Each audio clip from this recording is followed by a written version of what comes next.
The Dark Realm is a difficult place to live. Plants grow weakly and twisted in the lack of sunlight.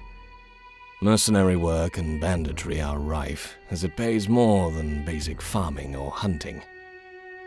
The realm at large is ruled over from the great city of Guardia, an overpopulated, sinful place ruled over by a baleful king that we haven't seen in years.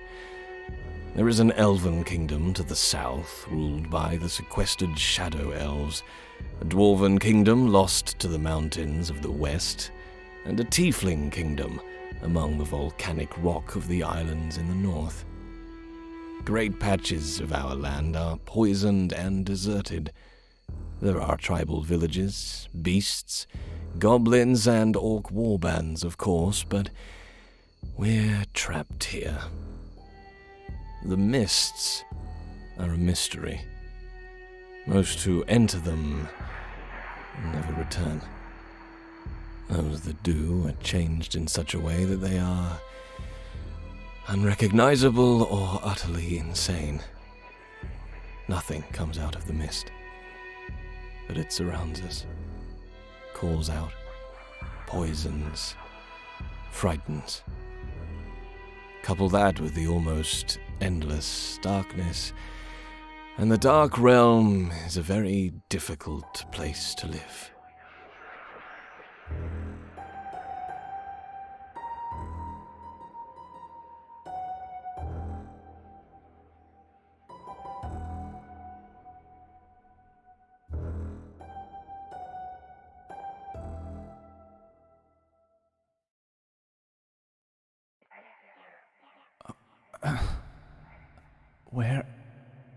Where am I? Who are you? What happened? But I'm still here.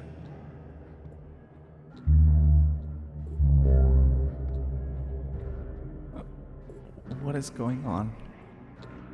What is the mist? How can I end this?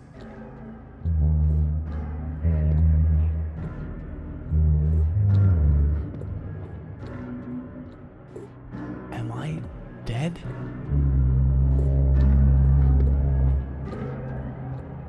So, what must I do now?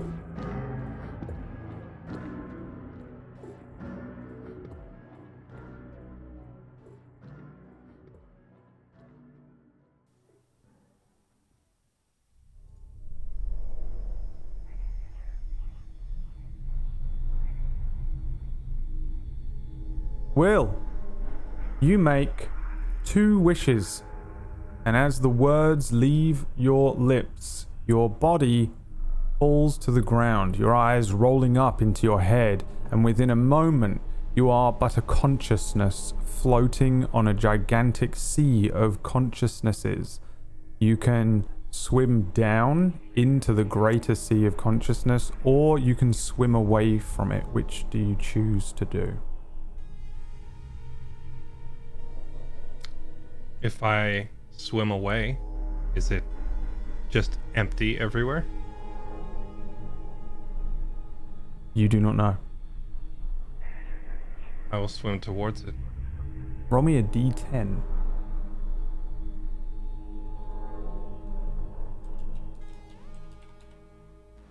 A 3. Take 3 sanity damage.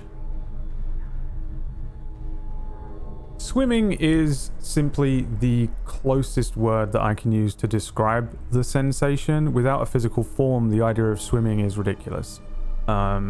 You descend and ascend at the same time. Attempting to do anything but simply exist feels like an almighty struggle. For some time, you exist in this strange state, this amorphous, incorporeal state, before slowly ascending and descending towards a more corporeal figure you recognize a figure ahead of you. And as you see them, you see yourself too. Your arms and legs formulate underneath a set of eyes that look out across a landscape of mist. As this form ahead of you manifests, so does a set of black walls, stone, so well masoned and polished that you can see your own reflection in it. It might be obsidian, but it's also very difficult to tell in such darkness and surrounded by this mist. On the walls, there are some scratches, but practically they look brand new. The figure that is forming ahead of you forms horns, forms a gauntleted arm, forms a coat.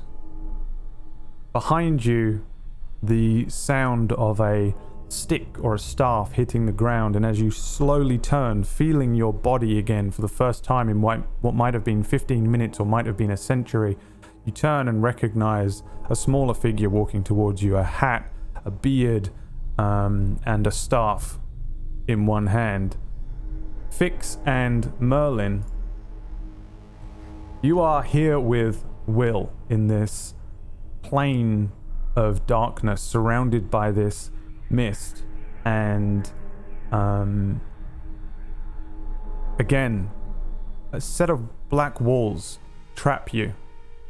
Looking above, you see that far above you, quite far indeed, maybe 70 feet or so, there is a ceiling of the same polished and masoned obsidian stone.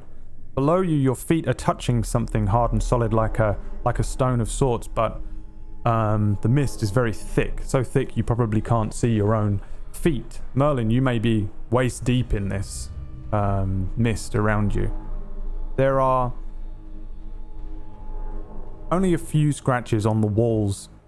However, as each of you begins to get your bearings, Will, you most of all, surfacing from what feels like a very deep sleep. In one of the walls, the scratching becomes more evident. Silently, words appear in this mist. What you see are these words scratched perfectly into the wall.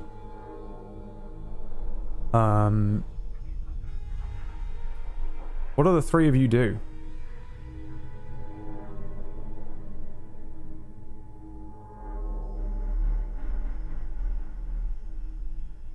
Well, I think we would immediately inspect the inscriptions on the wall. Yeah, read it out for me. Run in flight or stay in fight. Bathe the wall in the light. Draw upon the wall your fear. Then your exit shall be clear.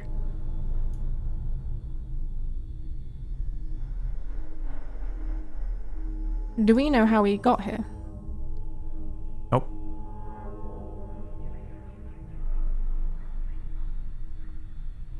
Merlin, do you remember how we got here? I haven't the slightest clue. And the last thing we remember is seeing Will collapse. Yeah. Okay. Are both Merlin and Fix formless as I am? Nope. Or are they? All three of you appear to be back in your full corporeal forms, touching at your chest, even pinching at an arm. You can feel the pain, you feel solid. You're wearing what you were wearing in the varying states of disarray that you were in as you made your wishes. Okay. You would probably both notice that Will is tensed up, probably thinks that the Fix and Merlin are illusions for a second before finally saying, "The two of you collapsed as well? How are you here?" I don't recall. I walk over to Will and sort of give you a once over and check that you're okay. That you look like you. No, I'm almost I feels think like then I've Merlin been here will also before. approach. Hey, Merlin. I try and touch Will, like, just kind of reach a gloved hand out. Poke him. I'll hold a hand up too. Feels the same as it should. Feels real. Okay then. Given that none of us seem to be illusory, let's figure a way out of here, yeah? This feels oddly familiar. It does.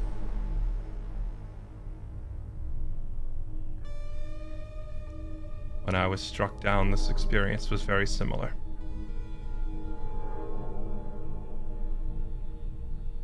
I don't think we filled Merlin in.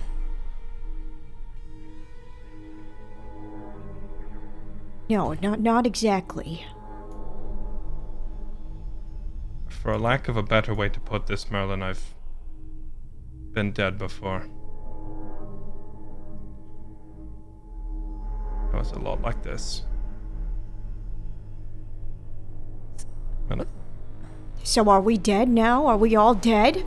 I wish I knew the answer to that, but I'll tell you this, I didn't stay there then, and I'm not staying here now. Run in flight or stay and fight. Bathe the wall in the light. Draw upon the wall your fear. Run and float, or stay and fight. Oh, fight what? I And don't how would think we it run? means- How would we? I was able to move myself forwards and backwards through this emptiness. I guess run and flight would simply mean avoiding our problems and running away. Stay and fight, in this context, perhaps it's not a test of arms. It might just mean confronting your fears. That is a form of fight for many people. So I think it means to stay here and address what this wall says. Bathe the wall in light. Bathe the wall in light. In the light? Light. Well, let's try the simplest answer first. I will cast light, and I will target my own sun medallion with it to make the brightest light that I can right on this wall. Yeah, you cast light on your sun medallion. It creates an illumination that you're somewhat aiming or facing towards the wall with the writing on. The wall itself not just reflects the glow from the light spell, but also seems to take it on. Spreading out from the words themselves, the entire wall lights up and becomes extremely bright in this dark area, probably causing each of you to shield your eyes for a moment and allowing your eyes to adjust. The writing remains for a moment before the wall begins to dim again. As it does so, the writing disappears, the light disappears, but what's left behind is a wall of ash. A thin layer of ash, almost like dust, clinging to the wall in front of you. Draw upon the wall your fear.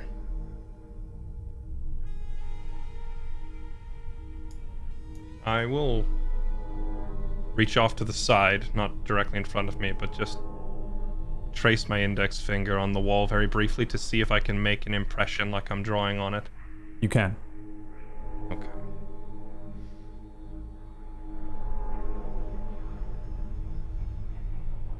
I don't know if this applies to all three of us or just to me, but for the sake of getting us all out of here,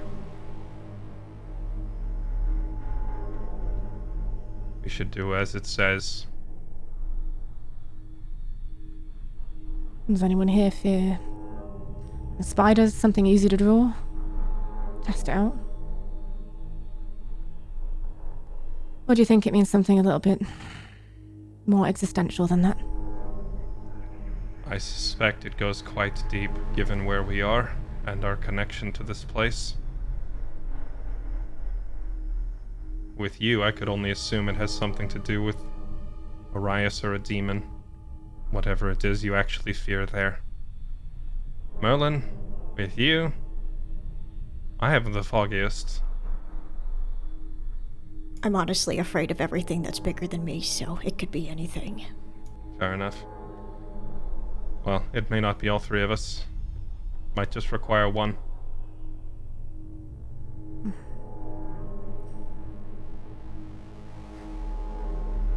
I don't know if mine would be so easy to communicate in a picture.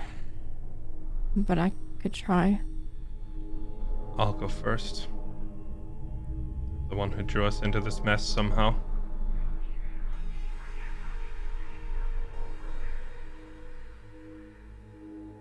Do I actually fear, though?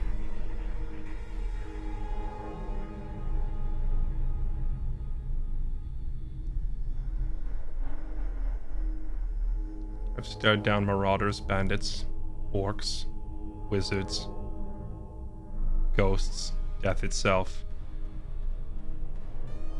I'd go back and do all of it again in a heartbeat. And honestly, none of it scares me.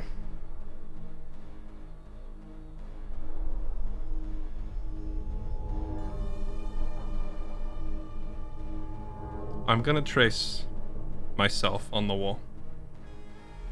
And as I'm tracing it, I'll just say, losing sight of who I am and what I am, and becoming that which I seek to destroy. It's the only thing that really scares me. And I'll draw probably somewhat detailed, because I'm an experienced architect and engineer. I've drawn blueprints, so I'll make a very mechanical looking version of myself on the wall. Little man in armor with a sword and shield and a necklace on. And then I'll step back after I finish drawing it. Everybody roll me perception checks.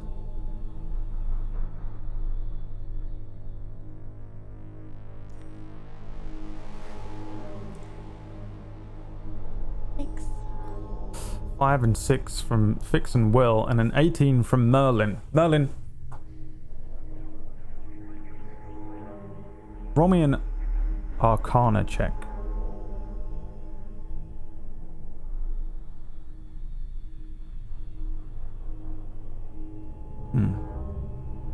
And then roll me a d20.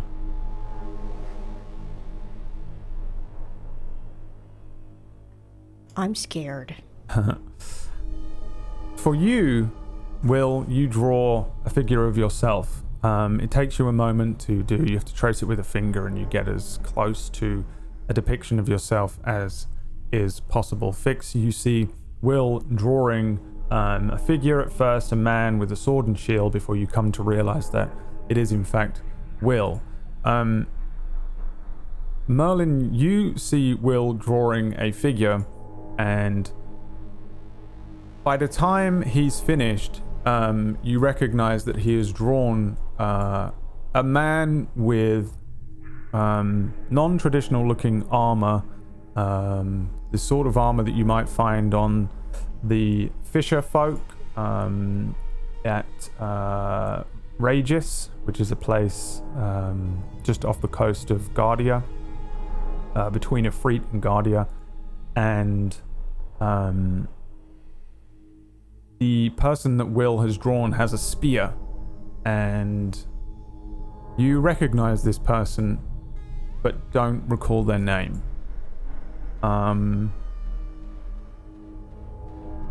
Yeah.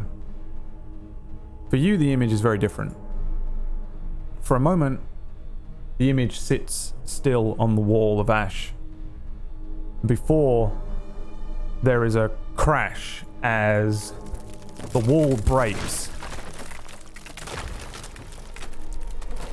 Very reminiscent of when the grell breaks through the wall of the tavern. You see a hole. Smoke pouring up from this hole, but it isn't smoke like the mist. It is a black smoke that rises up out of this hole. A hand pulls itself through, a second hand, 2 red eyes, and a shadowy version of Will stands before each of you. Would everyone please roll me initiative? Oh boy.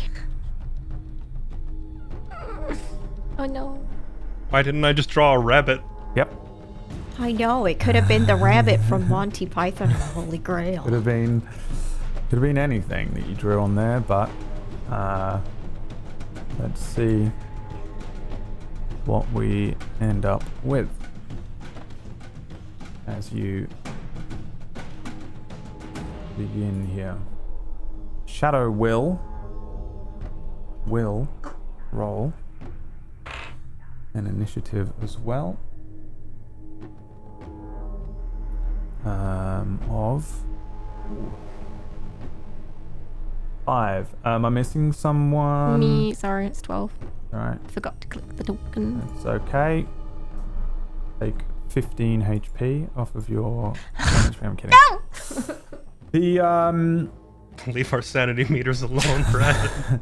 the version of Will that climbs through this hole and break in the wall stands tall. You recognize Will to be almost exactly the same, but again, it's a shadowed version of him. No real definition to his body and his armor and things, but you can see a silhouette of those things. On this dark backdrop, it's quite difficult to make out. His eyes are red. The edges of this shadow sort of smoke almost the way that the hole in the wall does, with a black smoke rising up.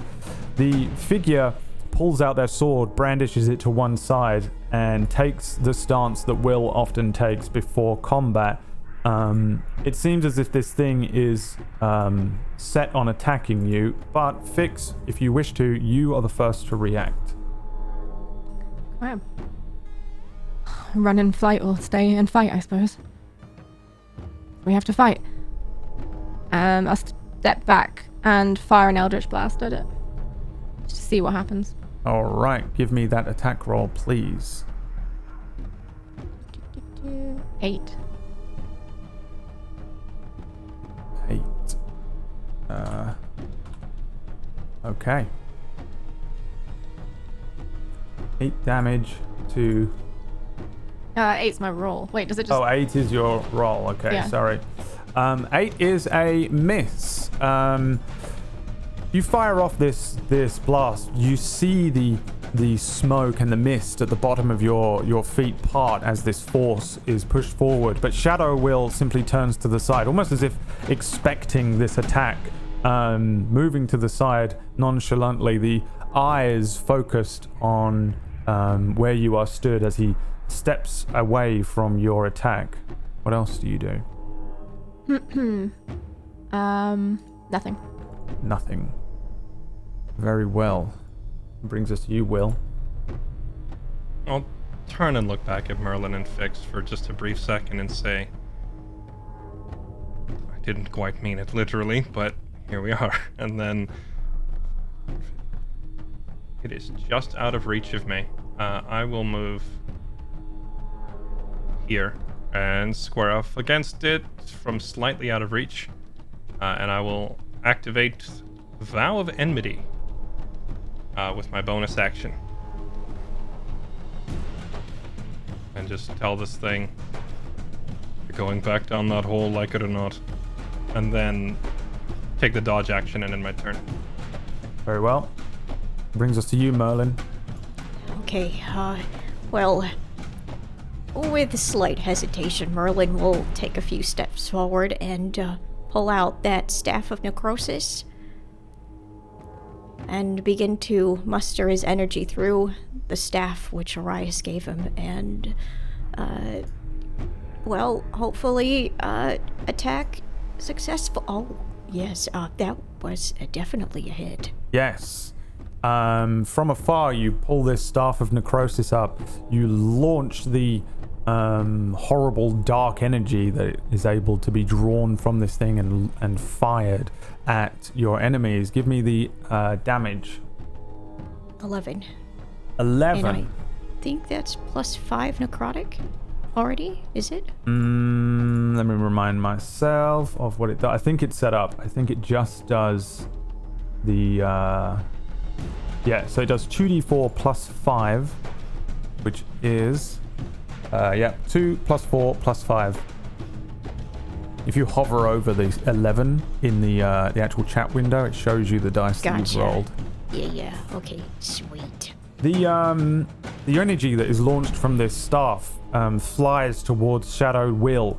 This form of Will brings up the shield, but you see that this necrotic energy passes straight through the shadowy shield, striking at Will. Silently, it steps backwards, being hit by this, falling somewhat into the wall behind it. It shakes its head and turns its attention from Will to you for a moment, and then back to Will. Is that the end of your turn? Yeah, I am my turn there. This shadowy figure puts his sword on top of this shield and begins to move around you, Will, getting into a position over here. As you follow this version of yourself turning, you see it bring the sword back.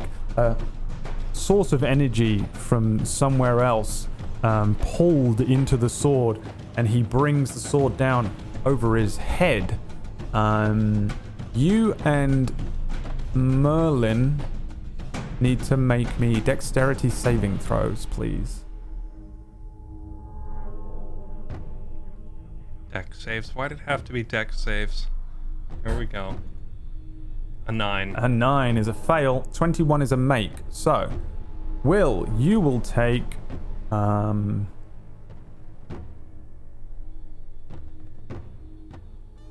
the full 10 necrotic damage, and Merlin, you take only half, so you take 5 necrotic damage. Oh, wowie. Creature that looks and acts like Will returns to a certain stance after this energy is brought down in a straight line through you and Will. You feel a cold and evil energy strike you, but it doesn't feel like you've been hit by anything, just almost as if your energy is sapped for a moment. And that brings us to Fix again. Merlin, stay near me. I'm going to move forward. Not in a line.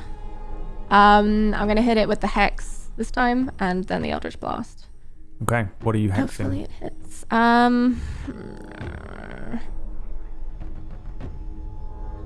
'Strength, I guess. 12. 12 is a miss again. The Eldritch Blast launching towards this shadowy version of Will, who once again watches you, sidesteps where this energy would hit. You see it crack the wall behind it. These broken bricks of obsidian behind where this thing is are broken and shattered, some of them falling to the ground, but unfortunately it doesn't strike the creature itself. And what did you hex? Sorry? Strength. Strength. All right, that brings us to you, Will. Okie doke. I'm going to... When it fired that beam at us, was it in a straight line? Yes. Okay. I'm going to take one step towards it right here. And then I will use Booming Blade and hold this thing still.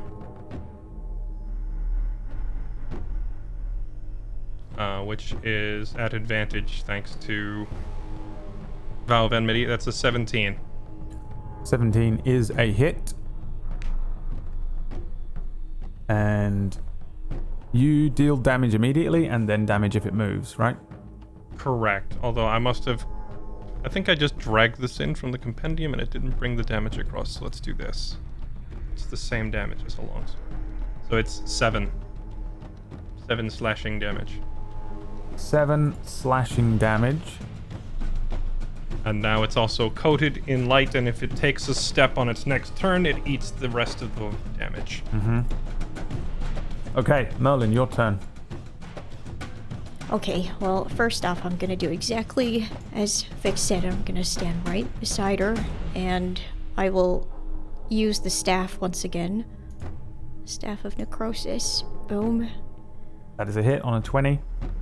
10. Further 10 necrotic damage. The same thing. Will, this time, Shadow Will, moving with an attempt to bring the shield up, the necrotic energy passing straight through the shadowy shield and striking the version of Will that has crept out from the wall here. It does not seem to like being hit by this energy and does not seem to be able to stop it either. And yeah, you go and step up next to Fix. Can I try this bonus action too? So telekinetic, as a bonus action, you can try and telekinetically shove one creature you can see within 30 feet of you. When you do so, the target must succeed on a strength saving throw. Can I do that? Yes. Oh, hell yeah. I'm gonna push him because he's being a bully. Yeah, so this would be a DC of 8 plus, I guess, intelligence. Right, so 10 plus your intelligence score, which is 5, so 15, and it has disadvantage. So I will roll 1d20 plus 3, which something went wrong there, and I don't know why. Uh-oh. Oh, because I got You 2 put pluses. That's why. 16, 7 is a fail. Where are you shoving them? That is a good question. Not too far away from Will, because I know Will needs to smack They him can a only few go times. 5 feet, so you can either shove them into the wall, or this way, or this way. Okay, I will let's allow. shove him against the wall. All right.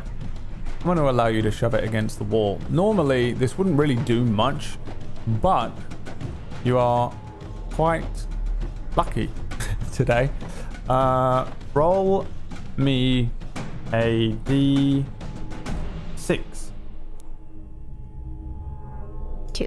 2. You see this thing pushed against the wall. As it does so, it hits this obsidian wall. There's almost a sensation of burning as this thing hits the wall and then jumps forward again, reacting to some pain behind it, and it takes 2 necrotic damage. You all witness that and understand what you're seeing as well. It's just the natural inclination to jump away from something that has injured it. It takes its stance back up again in front of you, Will, after being shoved telekinetically. Now, let's see here. Will, what's your bonus modifier on int?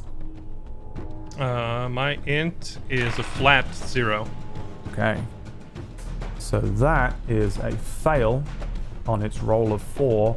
It is going to try and run down here, which will activate any of the things that you want it to activate, which should be a lot. Absolutely. I will detonate the booming blade, and I will swing at it with an opportunity attack, which will come out to... this will be the opportunity attack. An 11, which I'm guessing doesn't hit. Fortunately, is a miss. And then on top of that, it will suffer 6 thunder damage as it tries to run. 6 thunder damage. And when the booming blade goes off, I don't know if we've actually seen it go off properly yet. What happens here with this shadowy version of yourself? What does it look like? It would be coated in like a reflective kind of layer of light. And when it tries to run, it's almost like a rubber band stretching, and then after it takes more than about 5 feet step, it snaps, and it's kind of like the sound barrier being broken. If a sonic boom, when that rubber band look of light snaps as it runs, Yeah. and there'd just be an explosion like inside its head, pretty much. Yes. The creature, you see Will swinging his sword towards the creature, which deftly moves out of the way of it, but then there's this sense of a rubber band snap as this light coating this creature is pulled, and then a sort of brief moment of burst of light as it takes this damage, running towards where you two are stood. You see it stumble as it takes this damage before sliding to a stop, maybe in the way that you've seen Will do before as he moves into position, bringing its shield up again. However, it brings its arm up and brings down another line of shadowy energy in a straight line across here, reaching all the way to the farthest wall. Give me dexterity saving throws again, please.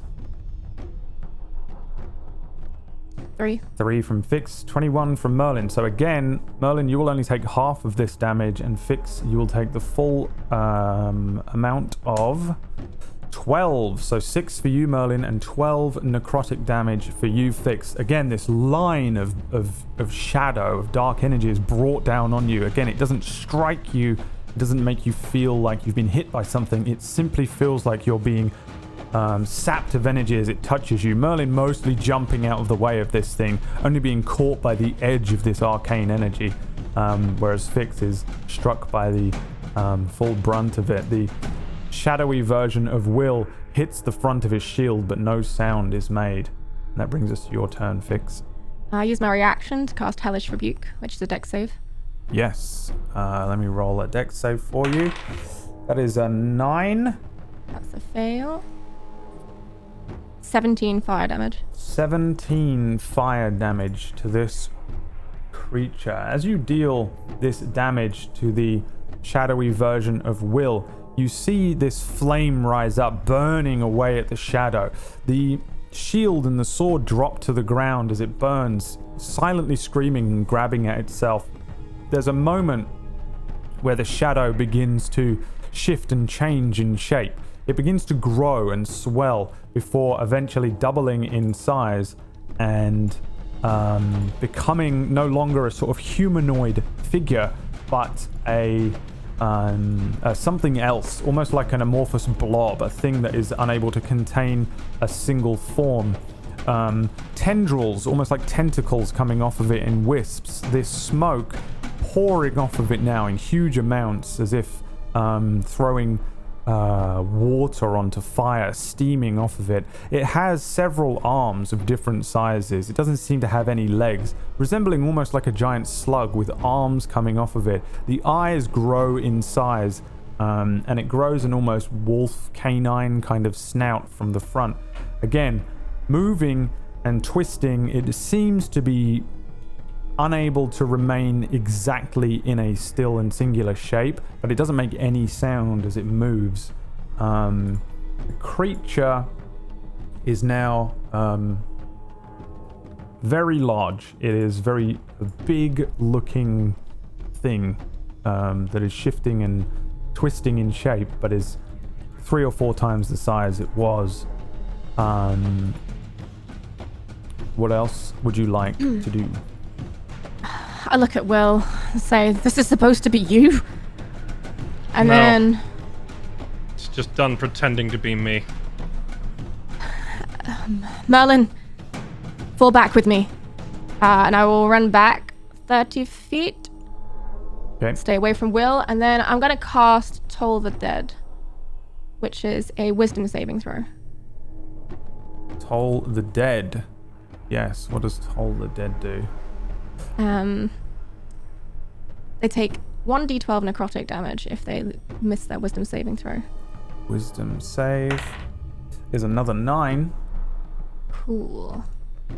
So it's 9 necrotic plus the hex damage, which is 4 necrotic. 13. All right.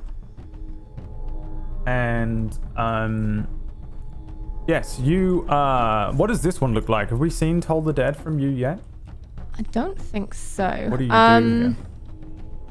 So I kind of grab at the air with my fist, and as I clench it, there's a horrifically loud sound, as if like a gigantic ice bell is just rung and shattered into pieces above where the creature is, and the ground around shakes a little bit. Yes. And the creature does not like it, shifting and changing in form. The relatively stable kind of canine snout howling upwards silently. These arms of different sizes and forms, one looking thin, one looking very large like an ogre's arm, pouring out of this thing, grabbing at the air. This lower body, which is shifting amorphously like a slug, reacting terribly to this damage. It fixes you with a nasty stare and Is there anything else you'd like to do? Nope.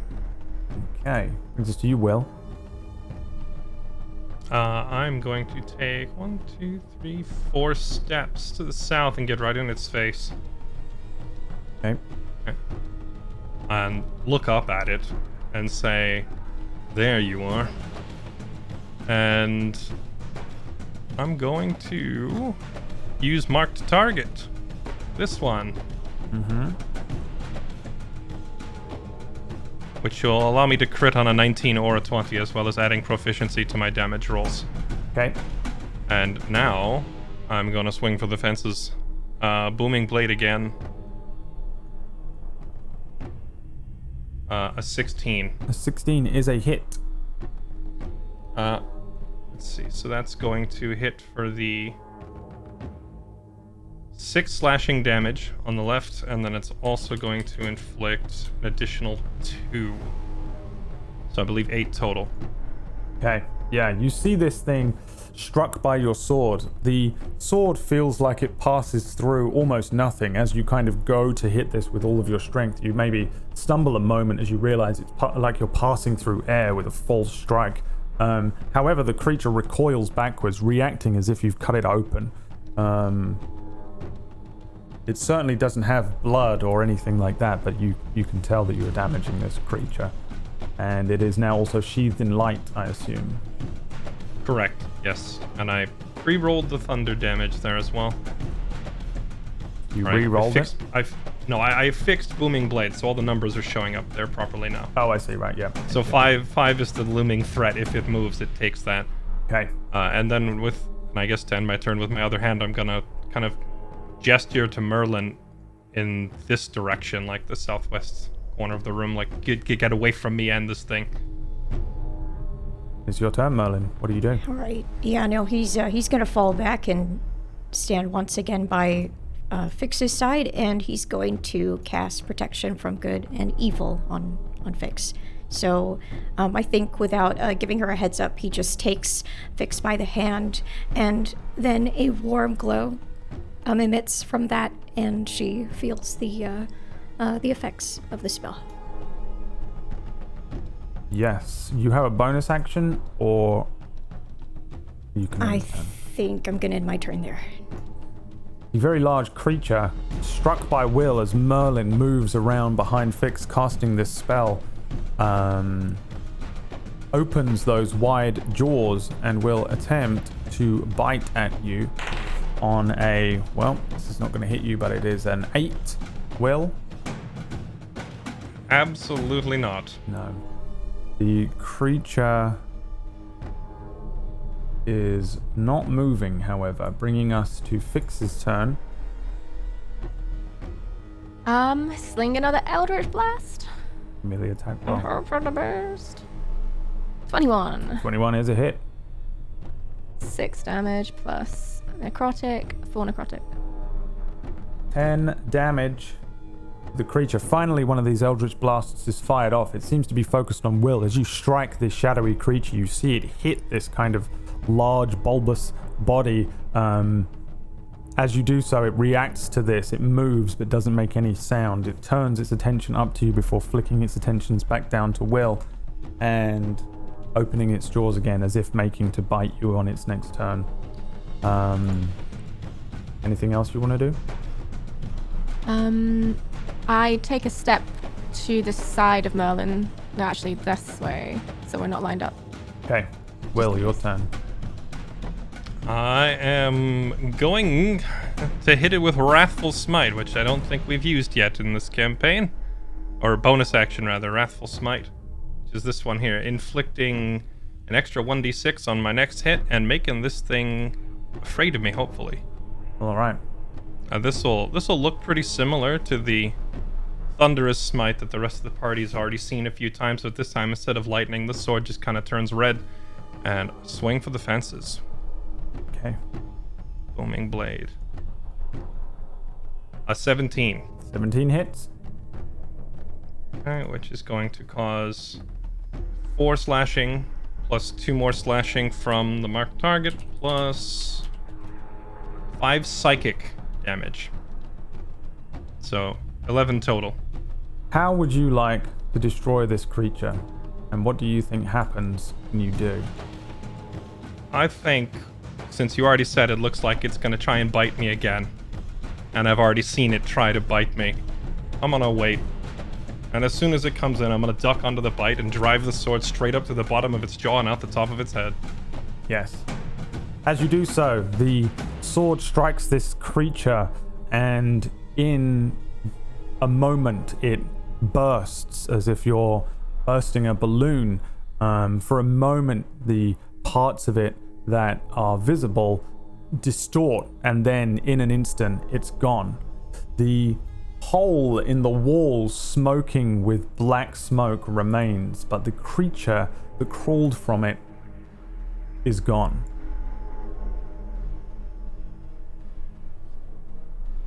Don't use the same move twice in a row.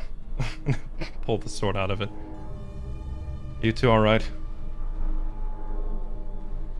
I'm fine. Merlin? Yeah, I'm okay. I Please look at don't the tell me. hole. Yeah, I Merlin's eyes are fixed there too.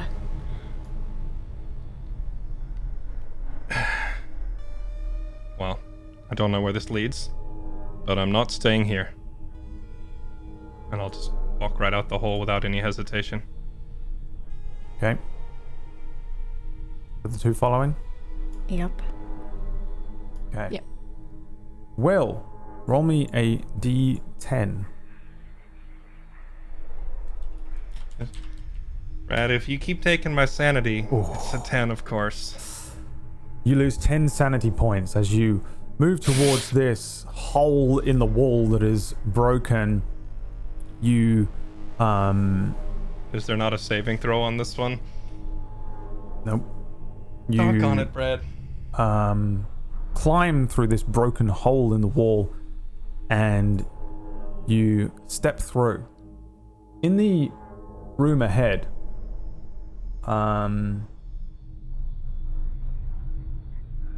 what is odd to you for a moment is that you left Fix and Merlin behind, but they await you in the room before you. Fix and Merlin, you've been waiting for a very long time for Will to catch up. It took him an enormous amount of time to climb through this hole in the wall. The two of you waiting ahead. Will, you step through this wall. For a moment, the first thing you notice are your companions waiting in the next room. Fix maybe with arms crossed, Merlin maybe tapping a foot on the cane. From them are a set of strings attached to their arms, legs, and necks. The strings move upwards, floating on an invisible current of air almost. They come down towards you, and you see that the strings are coming from your own hands. They're bursting out of the ends of your fingers, from where the tendons are on the backs of your hands and from your wrist. No matter how you move or pull at these strings on your hand, it does nothing to affect the actions of your friends, and vice versa. No matter how they move, it doesn't pull your hands. It's almost like an illusory effect.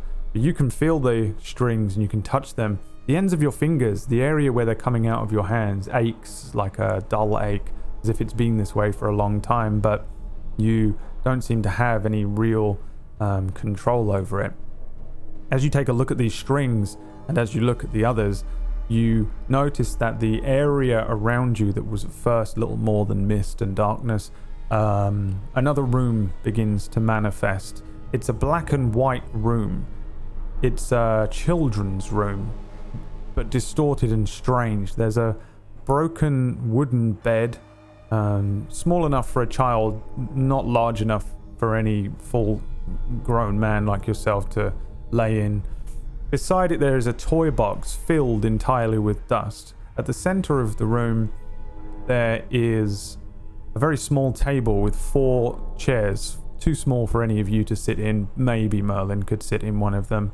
From the walls, which build very similar to the obsidian stone with scratches on, you can see 2 windows form, closed, and outside of them you can see these 2 blank black flags waving. Beyond that, there's no landscape, but you get the sense that you feel kind of high up. There is a door now that manifests at the far end of the room. Very tall, twisting upwards in this extremely tall room again. And it twists and curves at the top like one of those dark trees that you've seen inside the mist. There's no handle on the door. Upon the table, in the center of the room, is the only color. Besides yourselves, 6 pieces of chalk appear. Red, blue, purple, orange, yellow, and green. And then, on the walls, distorted images appear in black and white, scratching outwards as if being drawn, one by one around you all, in varying places. Underneath the images, blank lines appear as if lettering would fit. What I'm going to do is show you each the images, and for the audio listeners, if you could just describe the first thing you see, and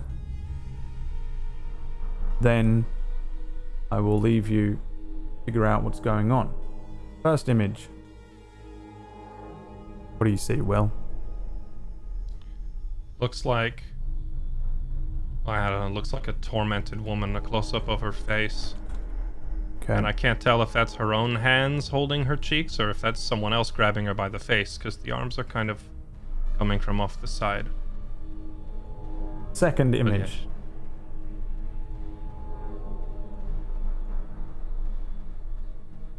It's another screaming person, but this time it's from a side profile view. I can't tell if that's... I can't tell who or what that is, like whether it's a human or an elf or something else, man or woman. It's hard to say because it's only just like the outline of the face from the side. But again, screaming in pain or haunted in some way. Third image. This looks like the pair of hands, like, not praying hands, but like, I don't know, you see it in religious imagery, like, I don't know, like 2 hands about to accept a gift from you in some way. Fourth image. This is a crown. Would I recognize this as like a crown of a specific kingdom or guardia or anything, or is this just a random crown? Give me a history check.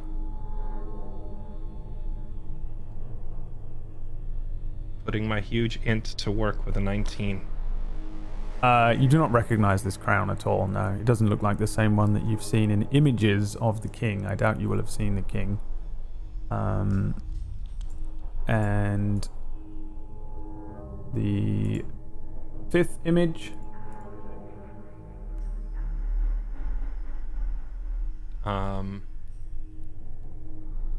I mean, my first reflex is to say this is a baby's, or like a face of a baby, a close-up, but it has like an older looking face and it's kind of staring at me very intelligently, so I don't know that that's actually an infant.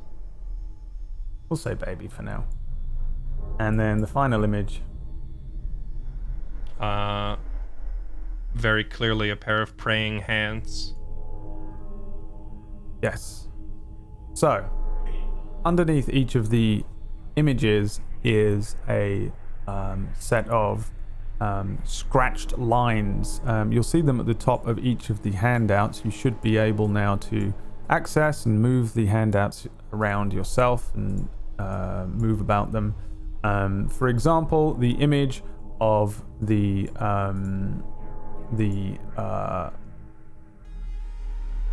baby has 4 lines underneath it. What do you 3 do in this room? Surrounded by these images, the only real splash of color coming from these pieces of chalk on this child's table, and a door with no handle at one side. Pick up a piece of chalk. Sorry, is there a... Oh, here they are. Let's see.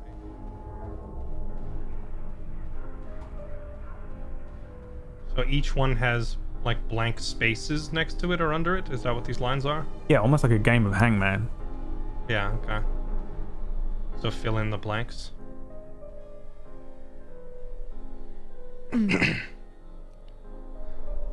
I could be wrong, but this almost looks like a word puzzle. A child's game, maybe.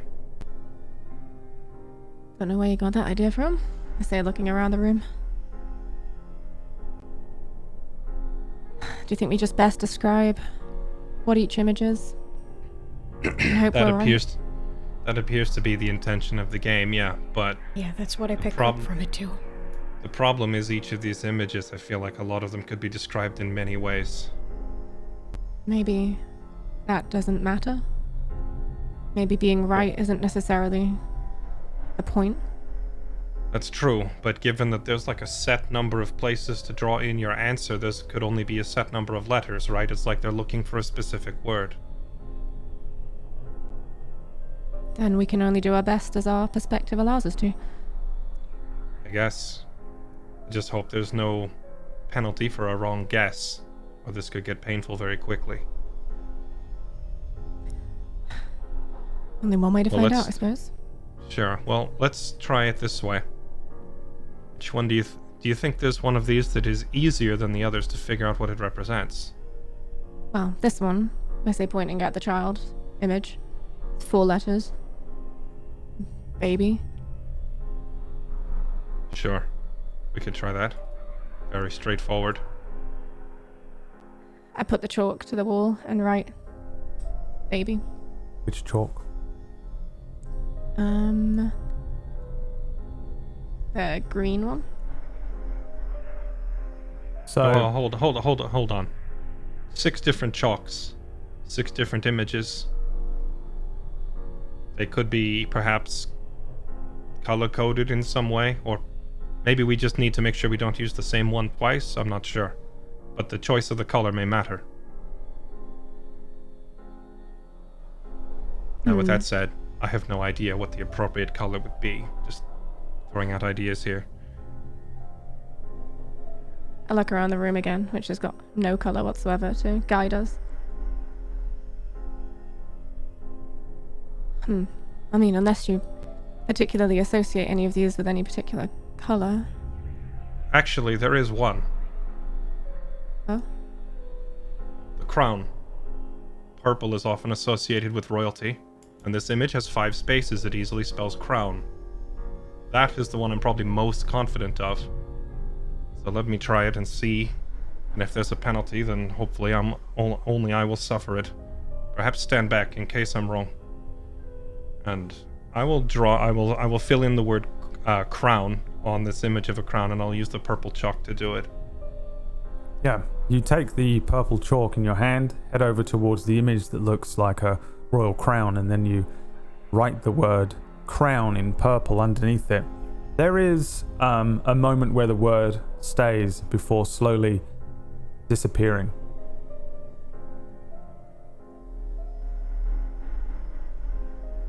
Did that not work?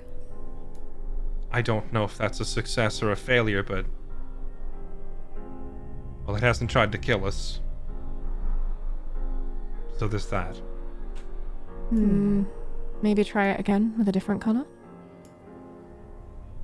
How about the yellow? I don't know.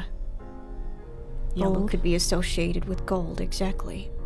We could try that. I kind of stand protectively in front of Merlin, between Merlin and the wall. Enough to let him see, but...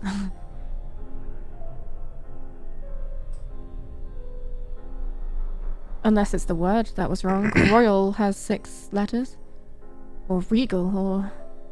Regal, royal, crown, all of these fit. Good point.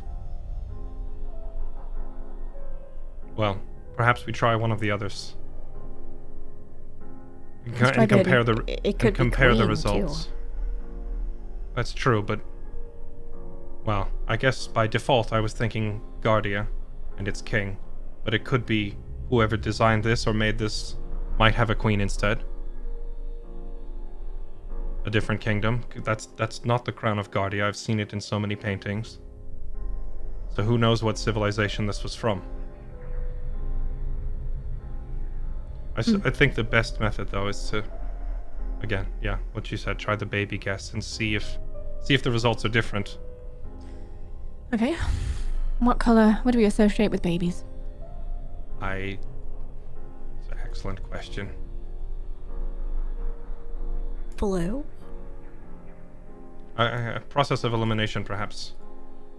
I see, in these other images, I see what I would fear, wrath, generosity, faith. Okay, blue works. I don't know.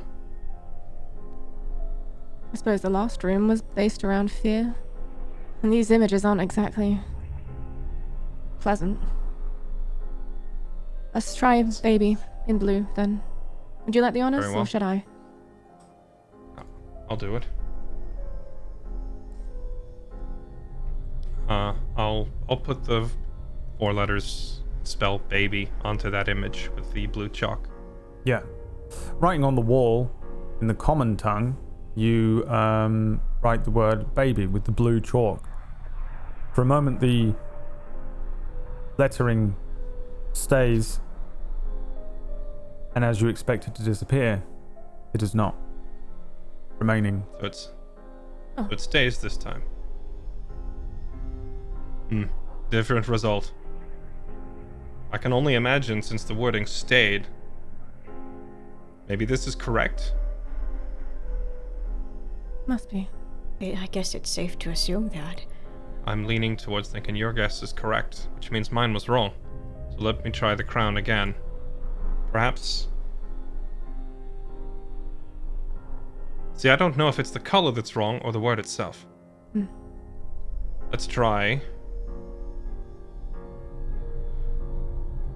Crowns are often made of gold. Try this, and I'll use the yellow or the gold chalk. And I'll try writing the word crown again, except in gold this time. Yeah. Picking up the yellow chalk, heading over to the image of the crown, and then writing the word crown underneath it. The word stays for a moment before disappearing. Still not it. Try royal. I'll try royal again, switching back to the purple chalk this time. In purple, the word royal sits for a moment before disappearing. And then I'll try it in yellow or gold. Sits for a moment and disappears. Perhaps we're focusing on the wrong thing here. Maybe we come back to this one. Yeah, this one is a bit puzzling. What else? The hands. The hands. Prayer. I agree. 100%, but what color do we associate to prayer? Can't say I've ever tried it, so...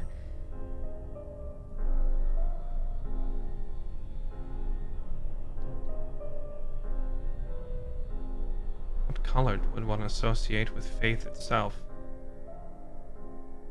I'll try the gold again. I like gold or yellow and prayer on this one. Writing the word prayer in yellow underneath the sort of praying hands. It sits for a moment and disappears.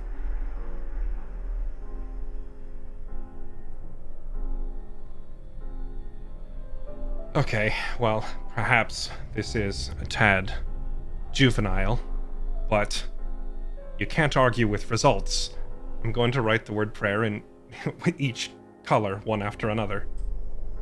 You write the word prayer in green, it disappears. You write it in yellow, orange, red, and then purple. Or eventually, the word stays using the purple chalk. Aha! There is something to be said for the old-fashioned way. Why is it purple? Either way, if we can get the right word, that we can apparently just try it in each color, so... We will use the brute force method, I suppose. Sure. Okay. Well, Let's do it. If you disagree, I'm happy to try whatever your plan is, but otherwise... Seems to be it. I wish I had a better idea. Okay. I can't say that I do either. Then I'm simply going to do this the childish way until we come up with something better. I'm going to go back to the crown, and I will try the word crown in all of the remaining colors. Not the colors we've already used, just the 4 that are remaining. None of them stick. Okay. Perhaps royal? Try that. Try them in each color before red sticks on the wall underneath the crown. Royal written in red. Halfway there. Royal red, baby blue, prayer purple. Begins with each letter. Fair point. So what do we have remaining? Orange, green. Orange and green. Offering. Orange. Offering. Green. And what was the other one we had remaining? Is it blue, red, purple? We still have yellow. Yellow. Yellow or gold. Could be a Y or a G. So let's see. If it is G, this giving hands, this could be the word generous. It fits. Offering also fits, and that's orange. True. I'll try both of them then. I'll write offering in orange first and see if it works. Under the pair of cupped hands, like they're giving something or receiving something. Yeah, offering in orange underneath the cupped hands remains. Good guess. Okay. Yellow and green. Yellow Now and we're green left with remaining. the 2 very, well, Yeah, the more disconcerting ones. Let's see. Perhaps grief Sure. and yell. Could be a Y. Yowl. Yell. Yell. It could be yell. It looks more like fear or pain or something, but it doesn't start with the right letter. Yeah. We'll just try them both. I'll write grief in green on the one that has the lady holding her face. It sticks. Okay, and then I'll try yell on the last one. It sticks. Yeah, you're a natural, it seems. When each of the words is written, a handle appears on the door.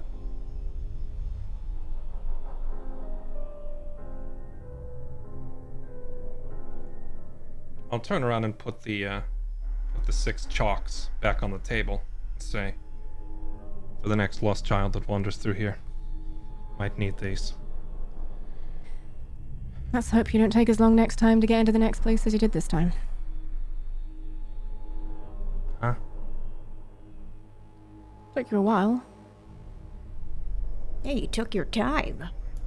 Who, me? Yes. Okay. Gonna send out the search and rescue party. We thought you got lost. You could have all just waited outside then. I'll just go try the We- handle. As soon as you touch the handle, your companions disappear. Figures! I'll push the door open. You push the door open and walk into the same room. Almost as if as you walk in, you're walking out of the same room. On the walls where the images were, do you recognize any of the faces or the... you don't recognize the crown, you said. Maybe the hands?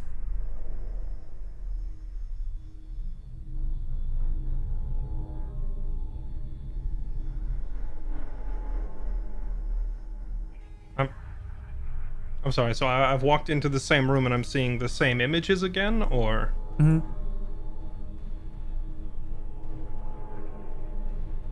Is the same pile of chalk and everything? Mm-hmm. Do you recognize any of the faces or the hands or the images? You're asking me? Yeah. I don't know. I can't See, I'm not sure I understand the question. I should recognize everything I've just seen, right? Do you want to know what you're looking at? Sure. Are you sure? Yes. Do you wish to know? Or do you simply want to know? I need to know, because I need to get out of here. Alright. Do you want to know what the image of the crown, the baby, the praying hands, the pair of hands, the screaming person, or the tormented woman means?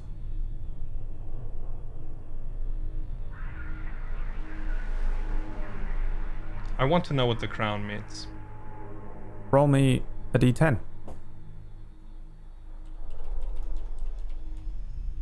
A 1.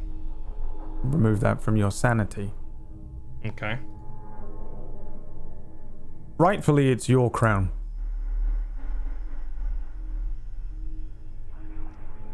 Come again. But the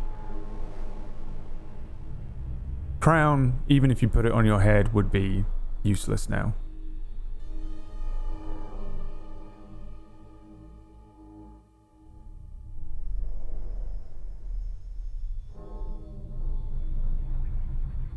It's impossible.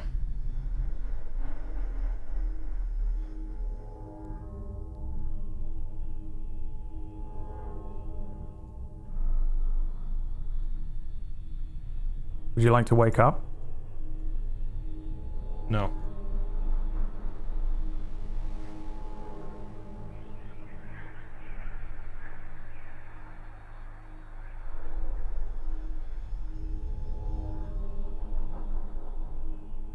I want to know who the baby is in that image. Roll me a d10. 4. You take 4 sanity damage. What are you at in total? 82. You have a bad headache. There is a ringing in your mind. There are sounds that sound distant, far away. You recognize to be sounds that belong to the quote-unquote real world. The material plane, whatever you perceive it to be. You can hear Merlin, you can hear Fire, and you can hear Fix discussing what to do about the fact that you're unconscious. But I know, I can hear them. I want to know who this baby is. Who is this child? the child is the child of darkness and the child of light. Do I recognize this child in any way? A name? Inscriptions, wording, images, anything to point me who this is? I don't think so. I'll look at the other 4 images and then... I can't. And I'll wake up. Okay. Roll me a Constitution saving throw. A 7.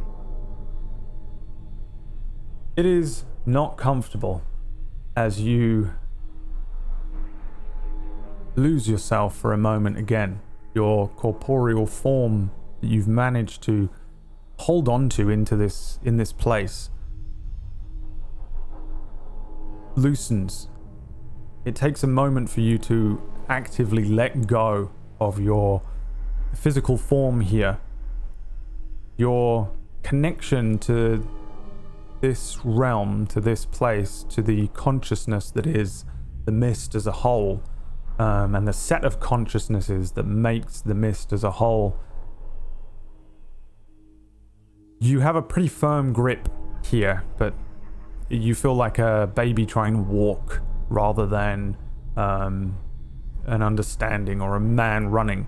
You have to almost manually let yourself fade away and fall back into that sea of consciousness. You lose that form that was being held by you here, and you understand that in fact you are holding yourself in place, more like a muscle memory than or a subconscious thing than an actual ability that you understand, I think. But as you let go and you feel this wave of consciousness that is yours enter into the great ocean of it, you understand now that there are many different consciousnesses overlapping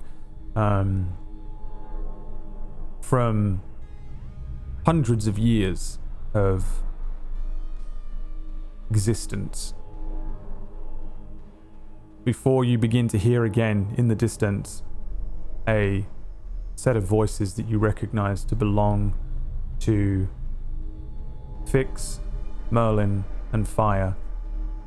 And slowly but surely you swim, you ascend, and you descend back to your physical form. And that is where we're going to go to a quick break this evening. Thank you so much for tuning in, and we shall return shortly.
Will you awaken? Around you, for a moment, you recognize maybe only the smog and mist before your senses return to you, your body aching from the travel, and the headache registers very quickly, I think, as you blink a few times. Above you, staring with a concerned face, is Fix and Merlin. The cold, damp grass and earth underneath your body maybe registers next, and you realize that moments ago, and only moments ago from Fix, Merlin, and Fire's perspective, you passed out. You now have your wishes granted. You had two wishes. One was not to have your pools of lay on hands separated into hit points and sanity point recovery, which has been granted. Your second wish was to be able to get them back even in the mist, which has also been granted. After your long rest, you would get half of your lay on hands back, the HP half. You can use them now for either HP or sanity. They're one singular pool. However, you've always been able to get back the points in the mist, but you don't know how.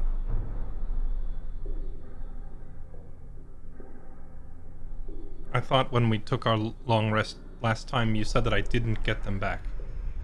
That's right, you didn't. And you didn't this time either. But you are able to get them back, even in the mist.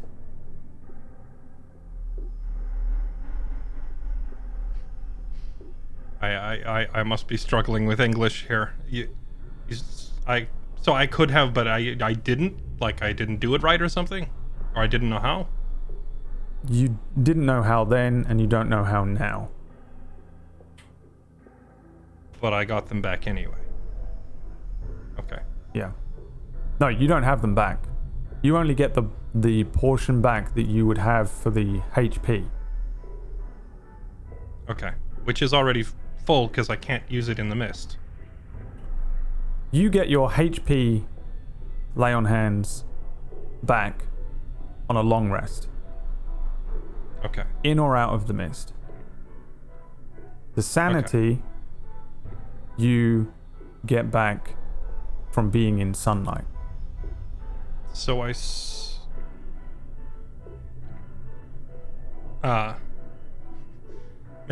maybe we'll circle back to this later when I can get it all written down. So I still need to track them as two separate pools then, even though they're like, quote, combined now? Yeah. You can use them for HP or sanity, regardless. But at the moment, keep them split. You have what was previously the HP version Okay. recovered Okay. on a long rest. You don't Okay. have the sanity ones recovered because you don't know how to recover them. Or do you? Well, this is, I mean, maybe I'm just getting confused and I just need to see it written out, but this is the opposite of how I've been doing it for the whole campaign. Like, this is flipping it all. Because last time you had me recovering the sanity points on every long rest. Yeah. And now you're telling me I only recover them in sunlight. Correct. So did it just flip on its head now, or? No, you just understand it now. You didn't before. Well, I mean, my understanding or not, like, What? the character or just me as a player had it backwards? Doesn't matter. They're both the same. Brad, I just want to know what numbers to put on my paper, Brad. I've told you. Okay, so then nothing changes then, or at least for now, because I already had used all my sanity and I couldn't use my HP before, so I just can't do anything with it for now. Well, you can do what you can do with it. Okay. But now your both pools of lay on hands can be used for either HP recovery or sanity recovery. The only problem is you don't know how to recover one half of them yet, Right. which previously was I'm gonna the sanity pool. pitch the idea that we just move forward with the roleplay, and then maybe after the session, please just give it to me in bullet points because my brain is melting and I'm having trouble keeping track of so I know, many it's things. adorable. Yeah. Welcome to the mist. So, as you awaken, you look around, you come to, and that's where we end the session today. Because we are missing a bride. Well, never mind then. Screw the roleplay. Yeah. Just forget that idea.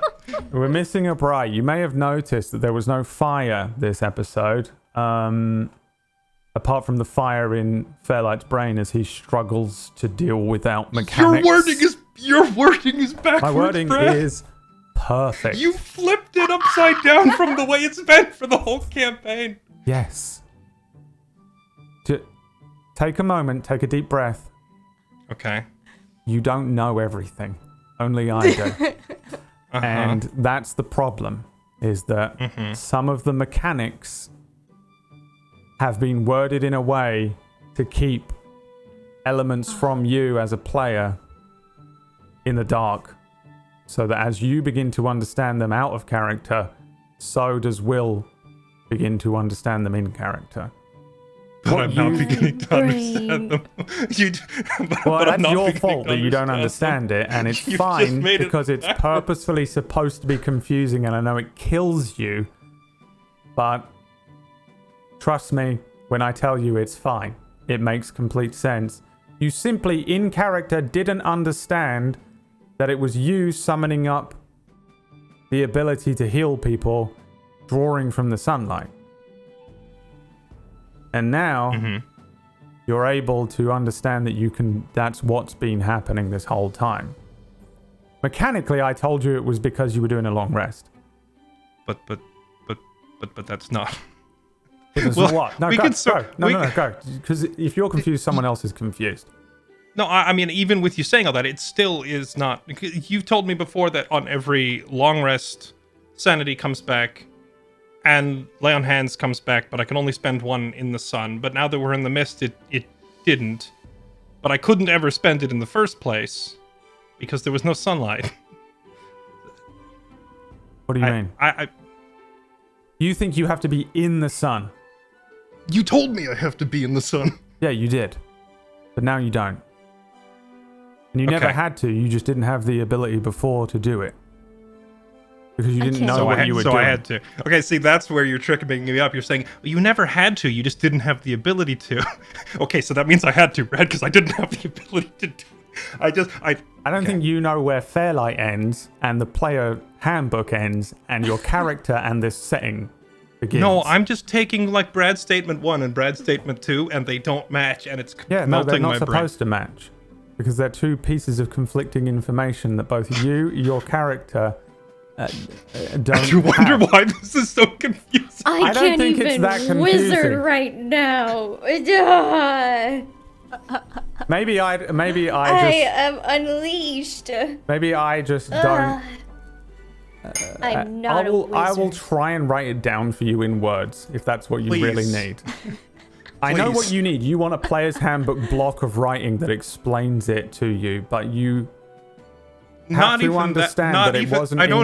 It wasn't entirely just because this equals that. You know, it was at the moment your understanding of how it works is this information. Now your understanding of it has changed. Therefore, it's this information. Does that make sense? At least. I hope so. I don't understand what's so confusing about it, and maybe I'm just being crazy. But either way, Fry is not here. And so we're going to cut the episode slightly short because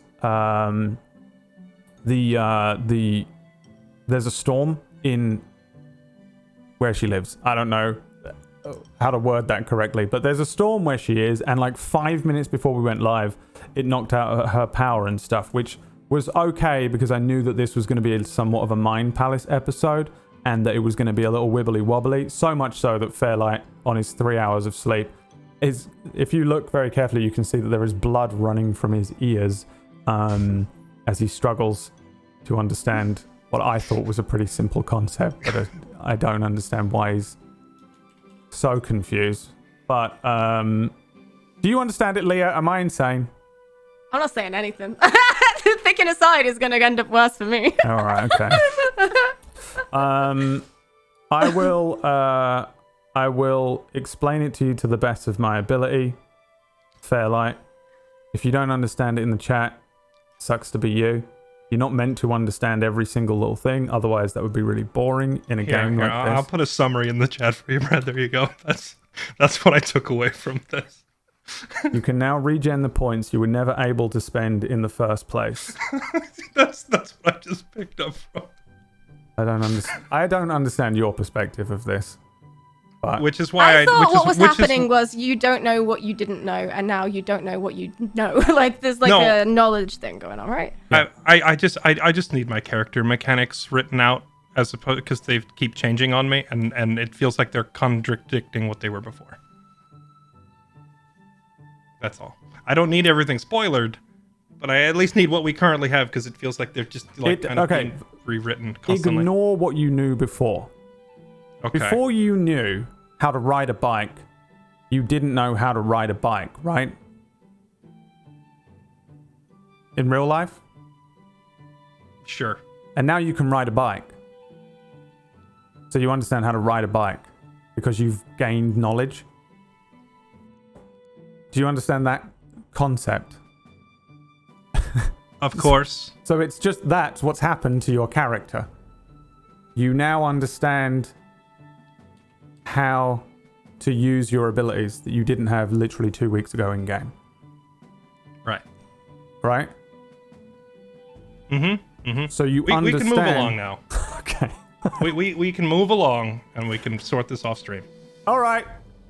I only feel like the thing is, if you're confused, someone else is confused. But if you'd rather figure it out later on, and maybe, you've had 3 hours sleep. So, let's do a quick round of shout-outs.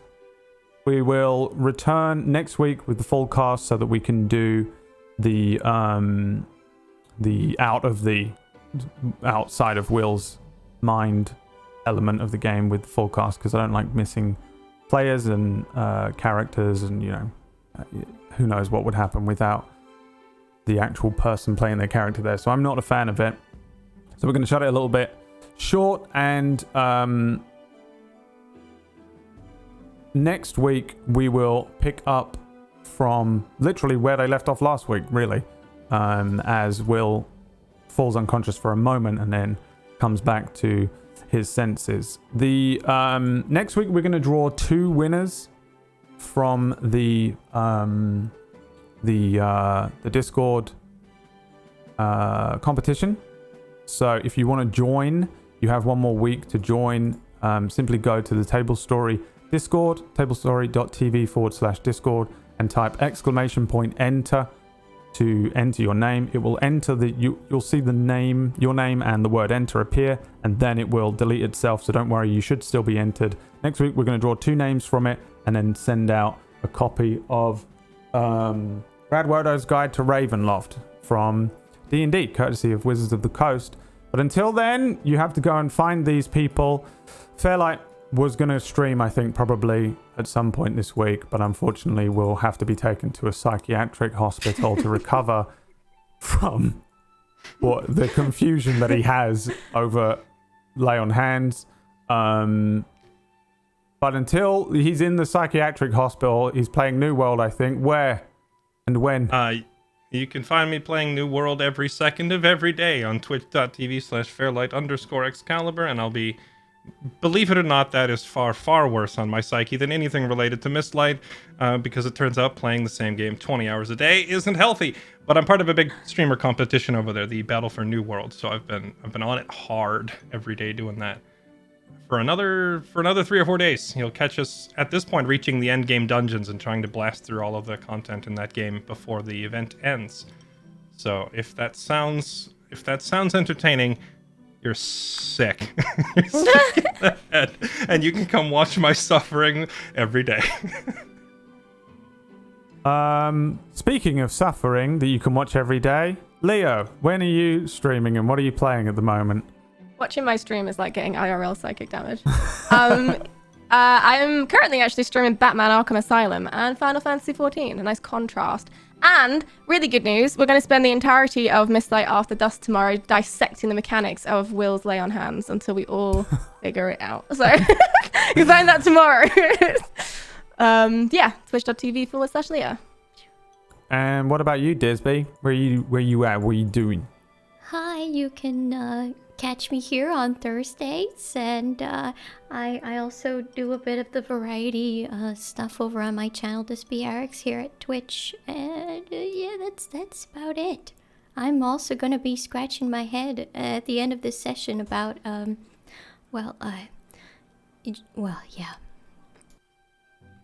Okay, I understand. It's okay. By next week, 2 cast members will understand what's happening, but they will be chosen completely at random. It really didn't feel like it was the most confusing thing in the world, but clearly I have no idea what's going on. And I will figure it out in time for the next episode. Hopefully check out Brad too. 2 cast members will understand how Lay on Hands work, but neither of them will be me. Yeah, so I'm getting the feeling that's going to be the case, yes. We will hopefully return next week, full cast. Don't forget to go and check out Bri, randomly streaming. Don't know if back streaming yet or not, but you can go and follow Brutal Bree on her Twitch channel, or bug her on Twitter to see if she has survived the power knocking out storm that happened. And we'll see you all next week. Thanks so much for tuning in. We'll be back same time next week. And don't forget, we have new shows coming up on Table Stories, so follow the channel and everything. See you then. Bye.